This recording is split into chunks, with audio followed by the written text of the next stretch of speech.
দেখুন, নির্বাচন কমিশন একটি সাংবিধানিক প্রতিষ্ঠান এবং জনগণের ভোটের অধিকার রক্ষা করার একটা প্রতিষ্ঠান।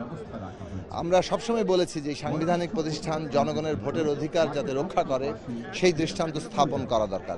প্রতিটি পূর্ববর্তী নির্বাচন কমিশনকে যখনই সুযোগ হয়েছে এই কথা আমরা বলেছি, কিন্তু আমরা দুঃখের সাথে দেখেছি যে নির্বাচন কমিশনগুলো সরকার যেভাবে ব্যবহার করতে চেয়েছে সেইভাবে তারা ব্যবহার করেছে। কাজেই আমরা মনে করি যে বাংলাদেশে এখন নতুন একটা যাত্রা শুরু হচ্ছে এবং এই নির্বাচন কমিশন জনগণের ভোটের অধিকার রক্ষার জন্য যা করা দরকার সেটা করবে।